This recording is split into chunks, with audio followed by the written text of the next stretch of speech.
Sino po yung malakas sa loob ng mga Hindi po nanay. Naalala niyo pa po nanay? Opo. Nung siya po ay nagtatrabaho sa Dito din naman po kayo. ate ko po, ay ang mama ko, tindera. Sino po yung Welcome back mga kaaldab. Ito na naman po ang inyong lingkod, si Mr. Destiny. At magbibigay po tayo ng pinakamainit na update po ngayon sa social media. Ito yung pinaka-latest na post ni Mengay sa Instagram. Real talk to mga kaaldab. Ito yung post niya sa kanyang Instagram. Di po ba? Kaya ang sabi ko sa inyo, huwag po kayong basta-basta magpapadala. Basta't kung may post po si Mengay, agad-agad ko naman pong ibabalita po sa inyo. Agad-agad ko naman pong ihahatid, di po ba? At ito po yung pinaka-photos na kung saan nga po pinagpepiestahan. Maraming nagko-komento sa atin na tapos na Mr. Destiny, talo na kayo. Re-remind ko lang po sa inyo yung mga kaganapan na balikan na po muna natin yan. Dito muna tayo sa kay Alden Richards na sinasabing may ganap po mamaya. Ito yung latest nga po na kung saan nga po nanalo na naman po si Alden Richards. Sabi ko nga po sa inyo, kung dito lang naman po sa update kay Mengay at kay Alden, 101%, di po ba? Updated na updated kayo. Kaya relax lang po kayo sa mga dumadaan sa channel natin, sa mga bumibisita, sa mga naghahanap ng update. Wala po kayong gagawin kundi pumunta lang po sa channel ni Mr. Destiny. Bibigay ko lahat po ng mga gusto nyo pong mapanood, gusto nyo pong makita at mapakinggan. Hindi po ba? Gaya nga na sinasabi ko, lagi kong pinapaliwanag, basta po sa channel ni Mr. Destiny, updated na updated po kayo. Balikan natin itong photos na to. Hindi po ba kayo na, kumbaga, binalita ko na to, uulitin ko lang po para po sa mga makukulit na dumadaan sa channel natin, sa inis na, sa galit lagi po sa ina-update natin, para lang klaro. Wala pong latest dito po sa pinopost na to. Nung February 13 pa po ito. Wala pong nagbago. Same din po siya ng post nung nakaraan lang. Di po ba? Halos paulit-ulit lang. Kaya nga po ang simpleng tanong, hindi po ba nagbibihis dito sila Mengay at si Congressman? Bakit nga po parang inilagay lang sila sa likod? May mga point mga kaaldab na mapapaisip naman po kayo. Kaya ang sabi ko sa inyo, kung pagbabasihan lang po natin yung mga post nila, talagang mapapaisip kayo. Kung titignan nyo yung mga kaganapan, di po ba? Sabi ko nga po sa inyo, relax lang po mga kaaldab. Kahit anong sabihin nila, hayaan nyo lang. Ito yung mga guilty lagi sa update natin. Di po ba? Katulad nga po ng mga kaganapan kay Richard Polkerson. Ang daming nagtatanong, ang daming nagko-komento. Di po ba? Kung sino nga po ba talaga yung totoong karelasyon ni Maine Polkerson. Sabi ko nga po sa inyo, relax lang po tayo. Kampante lang. Sa dami po ng mga balita na ihahatid natin, sa dami po ng ebidensya at resibo na magpapatunay nga po kung sino nga po ba talaga yung totoong karelasyon ni Maine Polkerson. Ang dami kasi nagtatanong, Mr. Destiny, hindi pa rin kayo makapag-move on. Tayo pa po yung hindi makapag-move on. Okay lang naman po yun. Alam naman po natin yung sigalot at mga nangyayari po sa Instagram, sa Twitter at sa Facebook.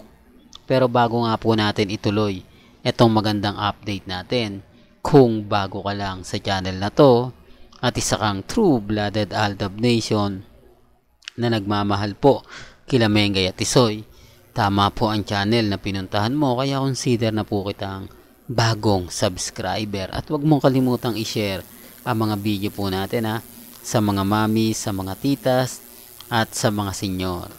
Sa ngayon mga kaaldab, masaya po ako kasi kahit papaano na papakinggan na po nila o napapanood na po nila yung mga ina-update natin. Lahat ng mga video po na ipinopost natin sa Facebook, grabe, napakarami pong comment, napakarami pong views. Hindi ko akalain na babahain tayo sa Facebook.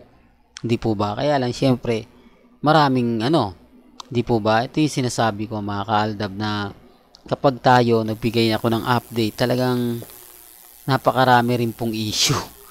Hindi po ba? Ang ibig kong sabihin mga kaaldab, patunay lang po yan na marami po talagang guilty sa mga sinasabi ko, guilty sa mga pinapakita ko. Kaya nga sabi ko sa inyo mga kaaldab, kalmado lang po, maging kampante lang kayo.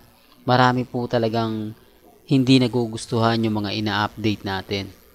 Marami naman pong pumapabor at umaayon. Kaya lang syempre, hindi po lahat. Kasi ayaw din po nilang mabash. Ayaw din po nilang kumbaga, pagsabihan ng mga maanghang at masasakit nga pong salita.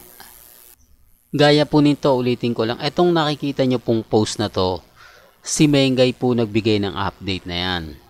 Para lang klaro, wala po siyang ibang post patungkol po sa mga R-main at sa mga main fanatics. Ito naman po mamaya may magaganap nga po kay Alden Richards. Yan po yung ibibigay ko po sa inyong update.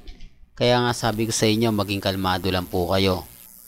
Siyempre tututukan po natin yan. Ito yung isa lagi ko sinasabi sa inyo pagdating po sa pagbibigay ng mga latest, especially kay Alden at kay Main. Magiging matatag lang po kayo.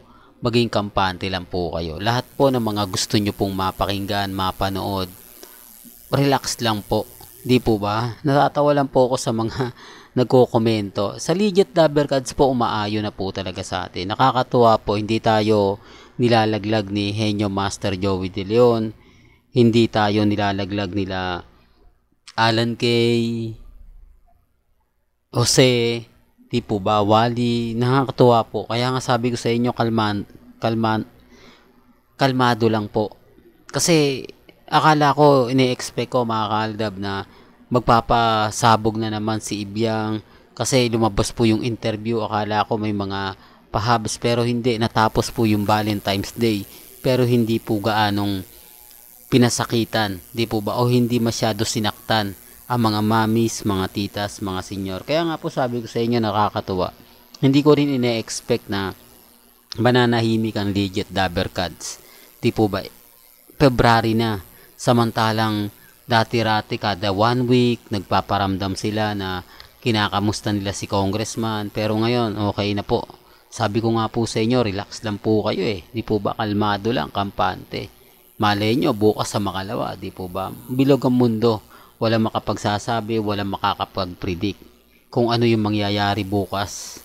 Di po ba? Yan ang Aldab, di po ba? Well, hanggang dito na lang po ang ating latest updates. Kaya kung gusto nyo pa po ng pinaka-latest at sariwang update, abay tumutok lang po kayo dito po sa channel ni Mr. Destiny para updated po kayo sa mga latest at sa mga ilalabas pa po natin maya-maya lang. Hanggang sa muli, salamat po sa panonood at pakikinig.